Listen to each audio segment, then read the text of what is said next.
The Book of Matthew, chapter 14. At that time, Herod the Tetrarch heard the report concerning Jesus, and said to his servants, "This is John the Baptizer. He is risen from the dead. That is why these powers work in him." For Herod had arrested John, bound him, and put him in prison for the sake of Herodias, his brother Philip's wife.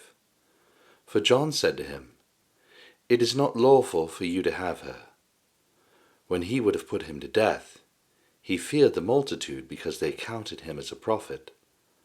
But when Herod's birthday came, the daughter of Herodias danced among them and pleased Herod.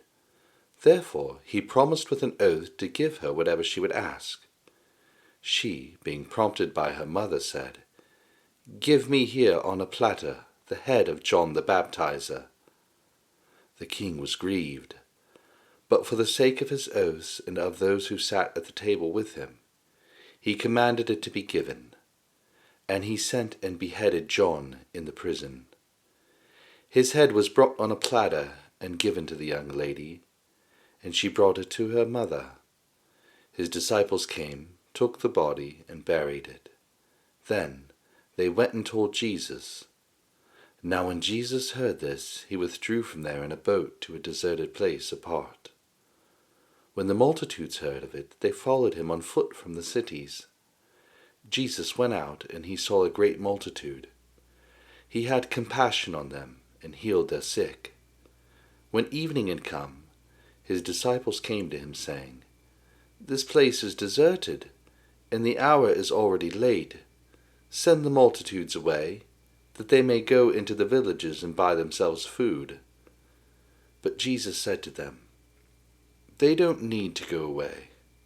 You give them something to eat." They told him, "We only have here 5 loaves and 2 fishes. He said to them, "Bring them here to me." He commanded the multitudes to sit down on the grass, and he took the 5 loaves and the 2 fish, and looking up to heaven, he blessed, broke, and gave the loaves to the disciples, and the disciples gave to the multitudes. They all ate and were filled.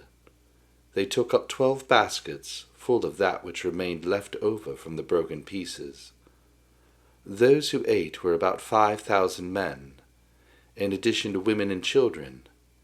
Immediately Jesus made the disciples get into the boat and go ahead of him to the other side, while he sent the multitudes away. After he had sent the multitudes away, he went up into the mountain by himself to pray. When evening had come, he was there alone, but the boat was now in the middle of the sea, distressed by the waves, for the wind was contrary. In the 4th watch of the night, Jesus came to them, walking on the sea. When the disciples saw him walking on the sea, they were troubled, saying, "It's a ghost!" And they cried out in fear. But immediately Jesus spoke to them, saying, "Cheer up, it is I. Don't be afraid." Peter answered him and said, "Lord, if it is you, command me to come to you on the waters." He said, "Come."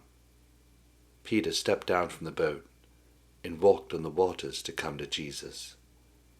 But when he saw that the wind was strong, he was afraid and beginning to sink. He cried out, saying, "Lord, save me." Immediately Jesus stretched out his hand, took hold of him, and said to him, "You of little faith, why did you doubt?" When they got up into the boat, the wind ceased. Those who were in the boat came and worshipped him, saying, "You are truly the Son of God." When they had crossed over, they came to the land of Gennesaret. When the people of that place recognized him, they sent into all that surrounding region and brought to him all who were sick, and they begged him that they might just touch the fringe of his garment. As many as touched it were made whole.